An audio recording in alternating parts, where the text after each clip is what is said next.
अस्सलाम वालेकुम। देखिए, इस वक्त पूरे देश का माहौल ख़राब करने की कोशिश की जा रही है। आरएसएस और बजरंग दल के लोग पूरे देश का माहौल बिगाड़ने पे लगे हुए हैं।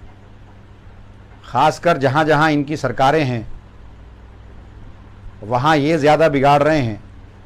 उसी की एक कड़ी में इन्होंने जहांगीरपुरी का जो दिल्ली में है वहाँ का माहौल बिगाड़ा, वहाँ दंगा कराया, और जो कि बहुत ही अफसोसनाक है।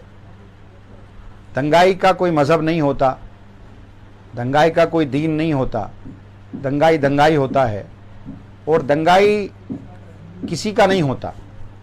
तो मैं अपने हिंदू भाइयों से भी कहना चाहता हूँ कि मुझे बड़ा अफसोस हुआ जब मैंने जुलूस के अंदर देखा कि बच्चों के हाथ में तलवारें थी, बच्चों के हाथ में कट्टे थे, चाकू थे। जहाँ उनके हाथ में किताबें होने चाहिए, कलम होना चाहिए, वहाँ आज उनके हाथ में जो है तलवारें दे दी गई।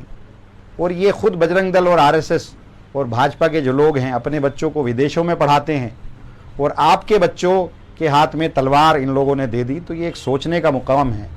खुद हमारे देश के जो है होम मिनिस्टर साहब, उनका बेटा शेखों के साथ में खेलता है, शेखों के साथ में रहता है, मजाक करता है, उनके साथ में बिजनेस करता है और आपके बच्चों को नफ़रत सिखाते हैं। अगर ये वाकई मुसलमानों से नफ़रत करते हैं तो शेख भी तो मुसलमान हैं। लेकिन इन्होंने पूरे हिंदुस्तान में ये चीज़ दिखाने की कोशिश की, पूरे हिंदुस्तान में एक माहौल बनाया, हिंदू भाइयों को ये चीज़ बताई कि तुम्हारा असल दुश्मन मुसलमान है। अगर तुम और मुसलमान को अगर हम मार रहे हैं तो तुम्हारे दुश्मन को हम मार रहे हैं, मुसलमान को अगर हम कमज़ोर कर रहे हैं तो तुम्हारे दुश्मन को हम कमज़ोर कर रहे हैं। आप खुद सोच कर देखिए कि हिंदुस्तान में 15% मुसलमान हैं, 15 से 20% मुसलमान होगा और आप लोग 80 से 85% है। कहीं 15% जो बहुत ही कमज़ोर तबका है आपको नुकसान पहुंचा सकता है।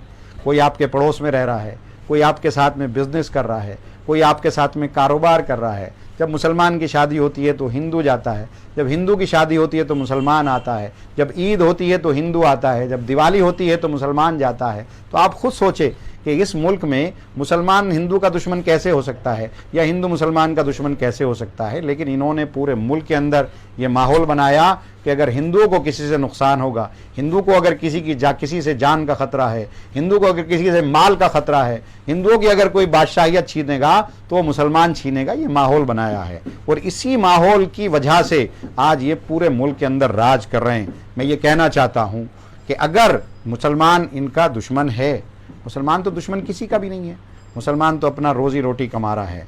आज ये सत्ता में सिर्फ इसी बुनियाद पर बैठे हैं। असल आपका दुश्मन कौन है? आपका दुश्मन वो है जिसने रोज़गार आपका छीना, जिसने महंगाई आपकी बढ़ाई, जिसने नौकरी आपकी छीनी, जिसने आपके स्कूल छीने, जिसने आपके बच्चों के हाथ में किताबों और कलम की जगह पे तलवार दी। वो है जो आज पूरे मुल्क का भाई से भाई को लड़ा रहा है, वो असल दुश्मन है। ये समझने की ज़रूरत है। और मैं ख़ासकर मुसलमान भाइयों से भी कहना चाहूँगा कि ये लोग पूरे मुल्क का फ़िज़ा बिगाड़ना चाहते हैं। आप अमन के साथ, समझ के साथ, अक़ल के साथ अपने हिंदू भाइयों के साथ मिल करके अपने मोहल्लों में, अपने घर पर रह करके आप अपने माहौल को ठीक करें और किसी भी किस्म का मुल्क के अंदर फसाद न होने दें, आपस के भाईचारे को ख़त्म न होने दें। शुक्रिया। इन्हीं बातों के साथ मैं अपनी बात ख़त्म करता हूँ।